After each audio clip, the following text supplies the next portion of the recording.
Thank you, Mike. Good morning, everyone. As you can see, we try to get pretty much as hostile and objective a person as possible to introduce our speakers, and Mike, that's great.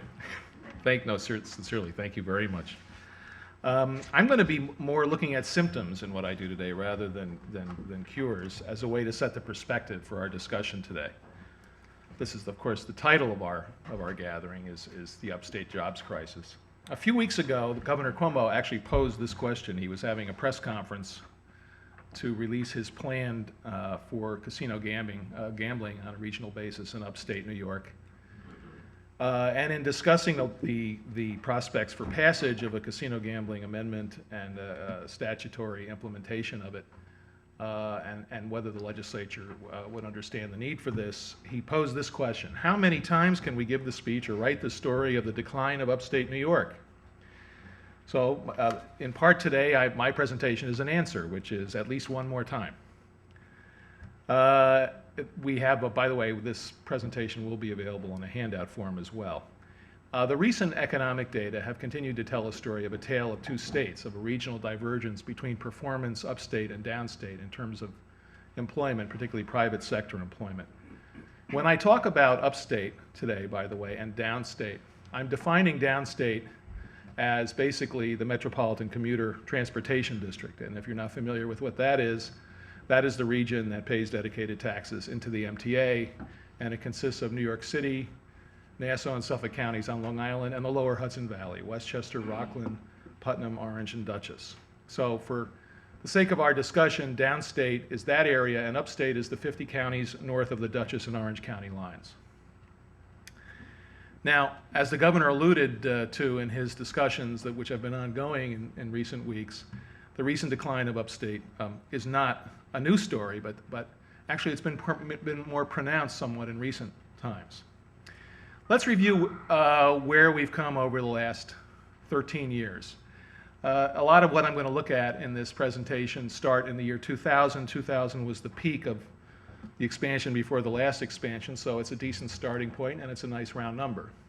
If you rebase at 0 or at 100, the starting point for employment, and compare New York State to the US, you basically see that New York State had, in terms of as measured by private employment, had a worst recession in 2001 to 03, had less of a increase in private sector employment during the expansion that followed, finally picked up steam really in 06 and 07, and having soared much less high than the rest of the national economy, it did not fall as much during the Great Recession. So as you can see, there's a much more pronounced roller coaster effect in the light blue line for the nation's economy. The nation had a boom. Employment increased by 4%.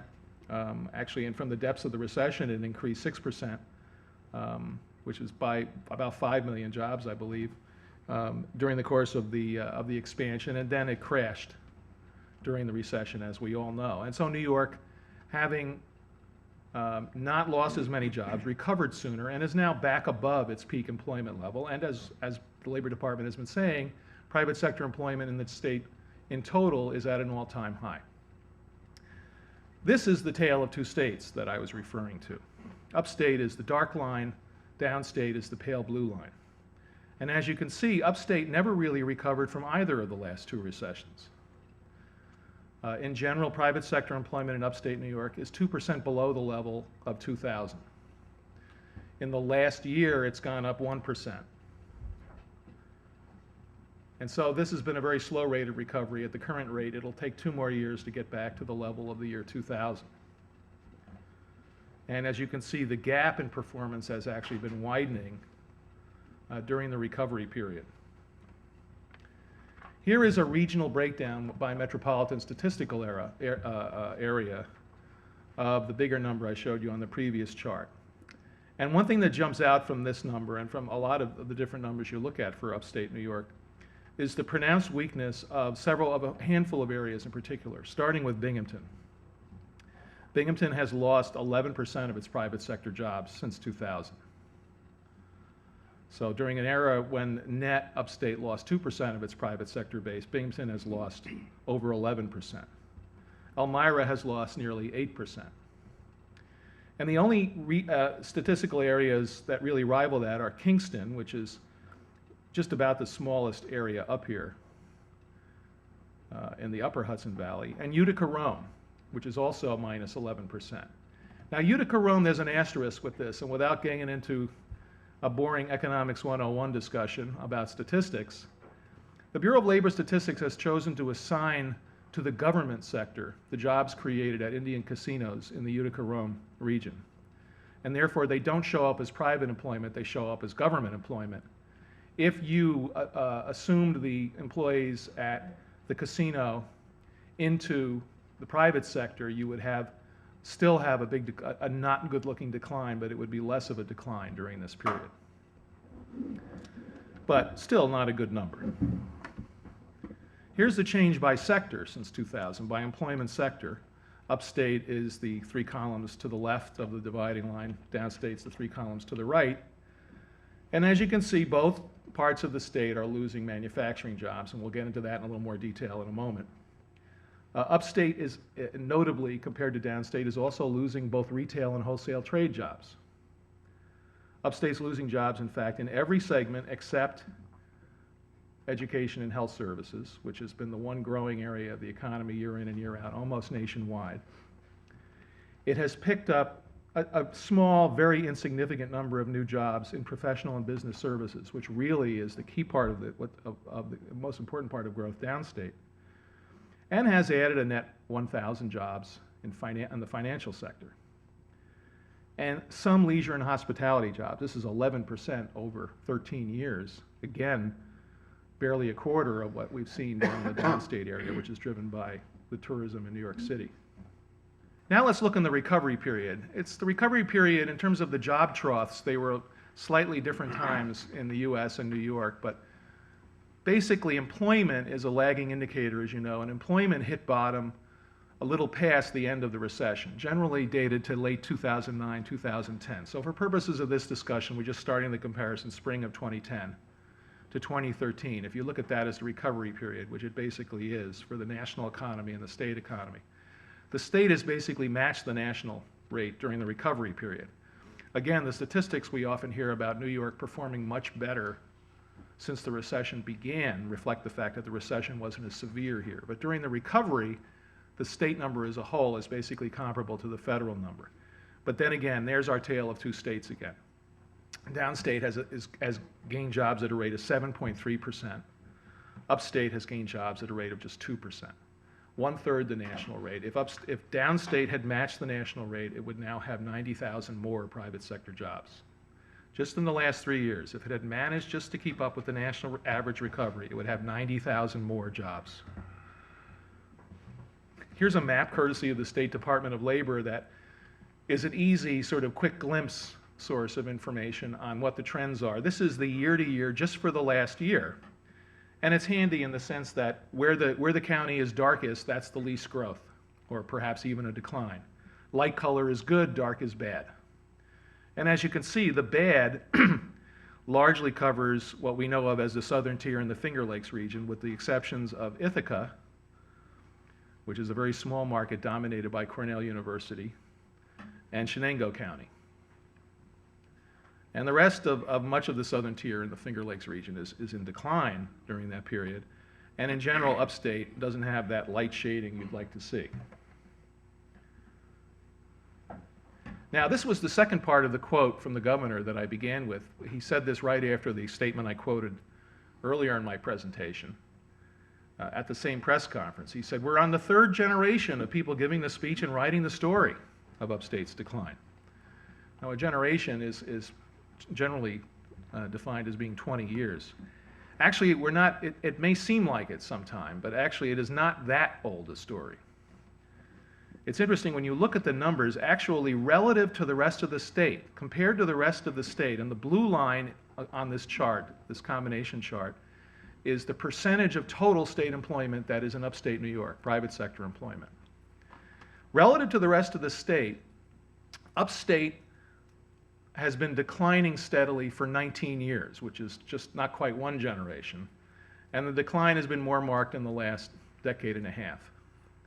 There was a period during the 1980s when there was a very strong recovery by the New York City and suburban economy downstate. Upstate did not keep up, and that's when we began to hear a lot more talk about the decline of upstate. And the upstate's relative decline compared to downstate and to the nation, which we'll get to in a moment, was quite sharp in the early 80s. But the bars there are total jobs upstate. And as you can see, total employment upstate increased, but increased rather slowly from the 1980s, dipped in the early 90s recession, and then increased again and peaked in 2000. Here's upstate relative to the nation as a whole. And this gives you a better idea of the relative decline.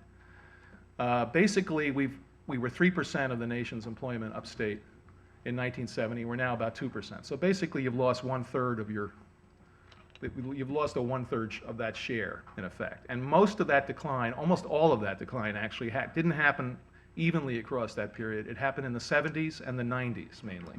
That is, compared to the nation. Again, upstate did well compared to the rest of the state, compared to downstate in the early 90s, when downstate had a very severe recession, and upstate managed to basically hold its own and stay flat. So its relative performance looked better then. But compared to the nation, upstate's been in a long-term decline. Now, as I think most people would guess, a big part of the reason for that has to do with our performance in the manufacturing sector. It's no secret that manufacturing employment, as measured by jobs, manufacturing has been in decline for over 40 years. I believe it peaked around 1970, manufacturing employment, perhaps late 60s, and it's been declining ever since. And that's a result of two factors that have many factors within them. One is outsourcing, and the other is automation and increased productivity. So the whole sector's been declining, but upstate has been declining faster than the US. Now, interestingly, upstate and downstate both had a roughly equal number of manufacturing jobs about a quarter century ago. They both had about 500,000 manufacturing jobs. The state had 1 million manufacturing jobs at the end of the 80s. And it's been tumbling ever since, and the rate of decline has been faster downstate. The difference is that downstate has more than made up for its loss of manufacturing jobs. It perhaps has not made up for the type of employment offered and for the level of average pay offered, but it's made up for the total job count and much more than made up for it in other sectors. Upstate is not. That's the difference. That's the reason for the difference between these two different parts of the state. If you look at the blue line as upstate there, upstate just tumbles compared to it goes down at roughly in parallel, but sometimes faster, including in the last 5 years. And manufacturing is a more important part of the upstate economy. It's still over 9% of jobs upstate, and it's less than half that proportion downstate. Here's the net change in manufacturing employment, and we're going to look at two segments of time. The first will be just the clean first decade of the 21st century, 2000 to 2010. And you'll see there that we're kind of in line with the national trend during that decade. The nation loses 34% of its manufacturing jobs, upstate loses 35%. Downstate loses many more, 51%. And again, that's largely, almost entirely in New York City, which has just been hemorrhaging. Its manufacturing sector is now almost gone compared to what it once was. And as you can see there, the big pronounced losses there were in the Buffalo region, Kingston again, which is pretty small, and Rochester were the regions, the big regions that were above average, as well as Syracuse and Utica. Now, let's go to the most recent 3 years. During the last 3 years, manufacturing employment nationally has rebounded. And this has led to talk in some circles of a so-called manufacturing renaissance. Although really, given the continuing high value added and productivity of manufacturing in the United States, it would be more accurate to talk about a manufacturing employment renaissance. There's a bounce back in manufacturing employment. Most states, well over 40 states, I meant to double check the number this morning, I think it's 43 or 44 states, have gained manufacturing jobs in the last 3 years. Again, not New York, and not upstate New York. Downstate, as one might expect, given the very high operating costs and the nature of industry downstate, has continued declining. Declined almost 3% during these 3 years, but so has upstate. And again, look at that Binghamton number. Minus 14%. Now, it's 14% of a small number, 15,000 jobs down to 13,000, but still, that's a significant loss of manufacturing jobs, and the significance of that is reflected in some data I'll get into later. Syracuse continuing decline, losing almost 9% of its manufacturing jobs during this so-called manufacturing renaissance.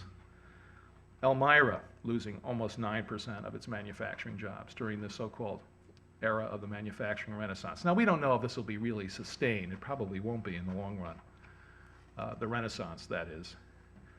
But again, defying both a state and a national trend in this way so markedly, especially in some of these areas within upstate New York, is certainly a notable and a cause for concern. Now, the great fallback for the economy during this era of decline in manufacturing has been education and health services employment, or as it's often called, eds and meds. And here you can see, I'm going back to the comparison of 2000 to 2013 because the changes have been relatively steady and in line with one another. The U.S. has gained this sector has grown 37% in terms of employment nationwide. Actually, New York, upstate and down, during this period have not kept up with that. Now, New York, especially downstate, was a bit ahead of the national trend during the 90s in this area. But the downstate economy, particularly in New York City, is so large and so diverse that it hasn't been as dependent on eds and meds employment increase in this period as the rest of the country has been. This has been the one growing area of employment. And again, upstate and downstate both growing at similar rates during this period, but again, not even among the regions. Again, not much in Binghamton, not much in Kingston, again, a very small region. Not much in Elmira. This is, so the extent that this growth is expected to displace and make up for the losses in manufacturing, it's not really occurring. Outside of I should mention, the non-metropolitan areas of upstate, which is still the majority of counties in upstate New York, which have even smaller towns, cities, and villages that fall outside of the metro areas highlighted here. They've had bigger growth in health and education employment. Education includes, notably, private sector college and university employment, which has been very important to some of the metropolitan regions of upstate. SUNY employment and SUNY community college employment is generally measured in the government category. Now, here's an aspect of manufacturing employment, which, again, I think many people in this room are familiar with, but that's worth pointing out. In that manufacturing sector, which is declining, the average salary as of 2011 was nearly $57,000, and that's well over 40% higher than the average for all private sector jobs or the average for the eds and meds jobs. Now, if you look at a comparison of average salaries between 2000 and 2011, which is the last full year for which the data exists, and adjust for inflation, there actually was a drop in average salaries in 2 regions of upstate New York. And those regions, these are the labor market regions, by the way. They're defined differently than the regions I was using earlier. And they include basically taking all the counties of upstate. One region is the Finger Lakes region. You're down nearly 3%, and the other is in the southern tier, down nearly 1%. And the average annual salary grew hardly at all in western New York. Now, interestingly, this is maybe the saddest chart of the lot in a way. So you saw those bad upstate employment figures before. During this period, when upstate New York has been losing employment relative to the nation and to the state, its unemployment rate has not been high. And in fact, if you go back further into the 90s, you won't find a high unemployment rate in the metropolitan areas upstate. In fact, until just this year, the upstate's unemployment rate was never higher in the last decade than the nation's, and is rarely much higher. And that simply reflects, I think, a situation in which people don't hang around looking for jobs in upstate. There are not people waiting around upstate New York looking for jobs. If there was a higher unemployment rate, it might actually reflect a degree of hope among job seekers that unemployment is a place to be. Since it's not a place to be, it doesn't have high unemployment even when it's not creating jobs. Again, relative to the rest of the country, its unemployment went up during the recession just as the nation's did. These are the unemployment rates by county. Lighter is better, darker is worse, as you can see. Not that bad in some of the same regions that had low job growth. Now, here's the reasons for that in the next 2 charts. This is from our report on the graying of New York from a few months ago, or from last year. The age distribution in 1990 in upstate New York tracked almost exactly the national age distribution.